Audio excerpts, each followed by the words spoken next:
Ladies and gentlemen, today I bring to your attention a deeply troubling and tragic story from the state of West Bengal, which highlights the immense pressures faced by government employees engaged in electoral work. In Krishnanagar, Nadia district, a 51-year-old woman named Rinku Tarafdar, a dedicated para-teacher, tragically ended her life. She became the second booth-level officer in the state to take such a step within just 3 days. Rinku's death shines a harsh light on the extreme stress and overwhelming responsibilities imposed on those appointed as BLOs, or booth-level officers, by the Election Commission for the Special Intensive Revision of Electoral Rolls. She was discovered at her home on a Friday evening, having taken her own life by hanging. At the scene, authorities found a handwritten note, 2 pages long, written in Bengali, which expressed her anguish and frustration. In the note, Rinku placed the blame for her demise on the Election Commission itself. She wrote that the Commission's demands had become unbearable and that the burden of work was beyond her capacity to handle. She clarified that she did not support any political party and considered herself an ordinary individual trying to serve her community. Yet, the pressure placed upon her was described as inhuman. Rinku admitted that she truly wanted to live, but the fear of administrative consequences for failing to meet the deadlines overwhelmed her.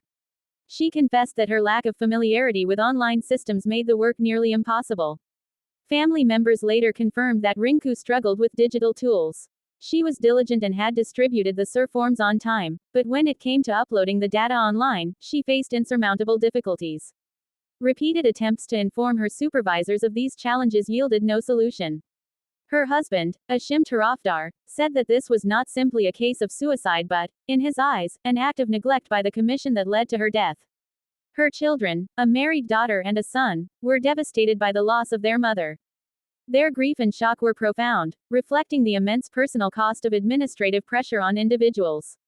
The Chief Minister of West Bengal, Mamata Banerjee, publicly expressed her deep sorrow and concern over this incident. She shared Rinku's note on her social media account, urging awareness of the human toll of bureaucratic processes. CM Banerjee asked piercing questions about the process, wondering how many more lives would be lost before the authorities acknowledge the human cost of the special intensive revision. Meanwhile, the state's chief electoral officer, Manoj Agarwal, stated that he had yet to receive a full report from the district magistrate of Nadia regarding the incident. Once the report is received, it will be forwarded to the Election Commission for further consideration, he added. Just days earlier, in Jalpaiguri's Malbazar, another BLO, a 48-year-old Anganwadi worker, was found dead in her home under similar circumstances. Her family noted that she struggled with the SIR process due to her inability to speak, read, or write Bengali, making the form filling and online submission tasks extremely challenging. The Malbazar case further emphasizes a pattern. The mounting pressure and unrealistic timelines set by the SIR process are pushing individuals to extreme distress. In Rinku's case, she worked at Swami Vivekananda Vidyamandir in Bengalji, under the Chopra police station jurisdiction. She was responsible for part number 201 of the Chopra Assembly constituency. Rinku lived in a rented home in Shastitala, Krishnanagar, and commuted over 15 kilometers every day to fulfill her BLO duties. In her note, she mentioned the inadequacy of her earnings as a para-teacher. She highlighted that, despite her low salary, she received no respite from her BLO responsibilities. She wrote that her family, including her husband and children, were supportive and responsible, providing her with care and stability. Yet, the demands of her work left her overwhelmed. Rinku also shared that she had completed 95% of the offline tasks successfully. However, her unfamiliarity with online systems made the remaining work impossible to finish without guidance. She repeatedly informed her supervisor, but nothing changed, and the pressure continued to mount. This unrelenting burden ultimately led her to feel trapped, without a viable way forward. Krishnanagar's Member of Parliament, Mahua Moitra, later shared a video reading Rinku's suicide note aloud in Hindi and English, addressing the Chief Election Commissioner directly. The gravity of this crisis was further acknowledged by CM Banerjee, who had written a letter to Chief Election Commissioner Ganesh Kumar following the Malbazar tragedy, urging a halt to the SIR exercise in West Bengal.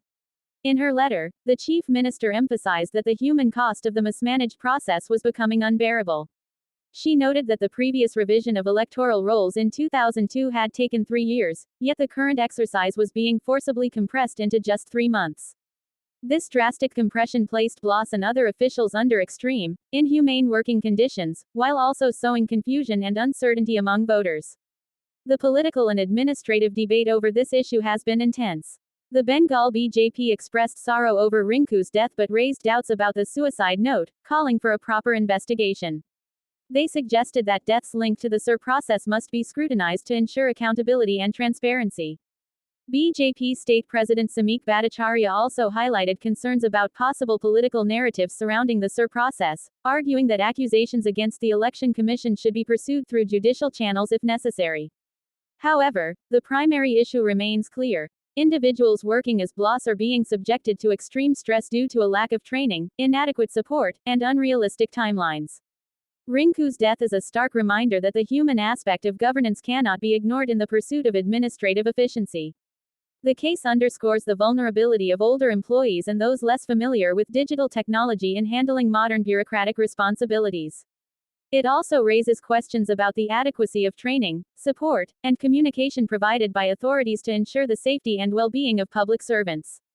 The anguish expressed by Rinku in her note reflects a deep sense of helplessness and frustration that must be addressed by policymakers.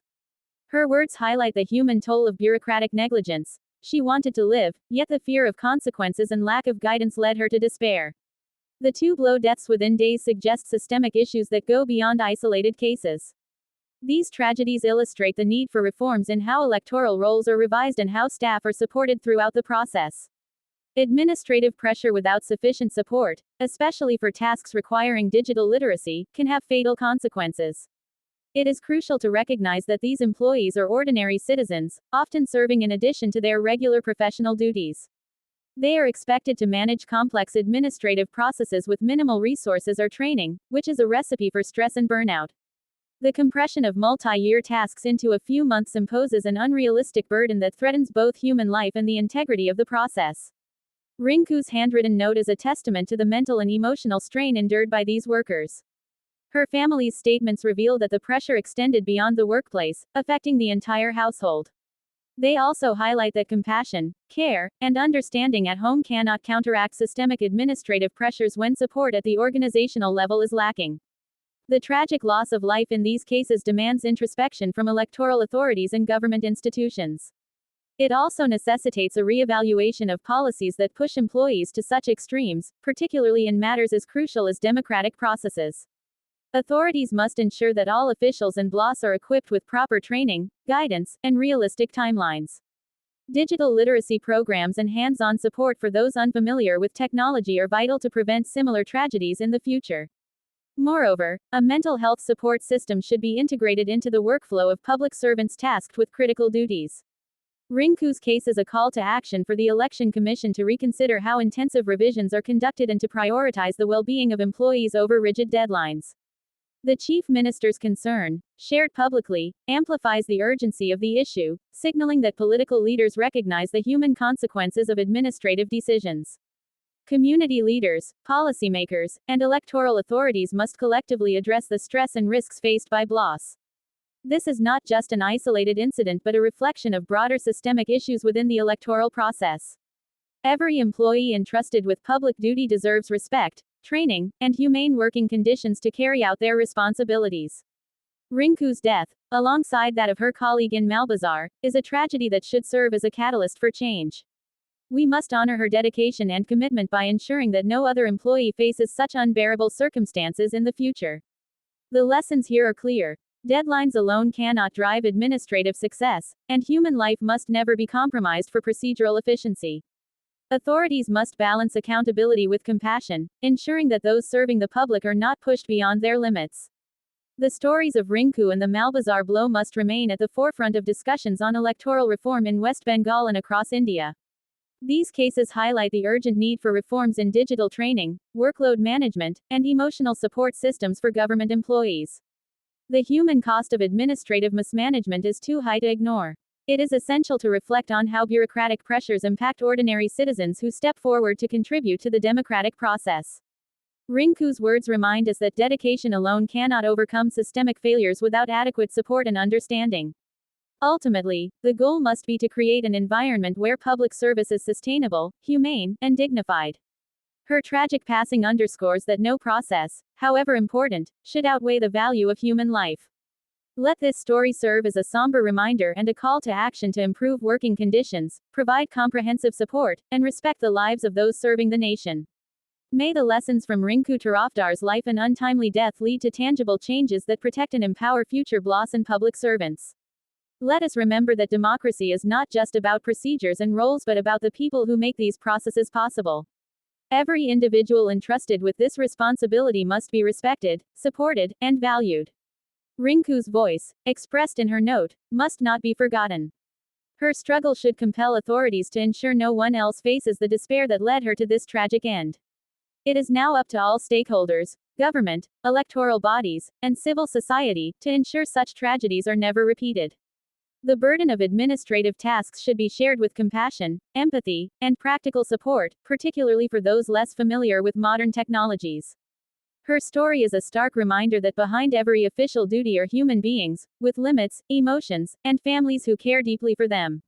We owe it to Rinku, to her family, and to every public servant to create a system that values life as much as it values efficiency.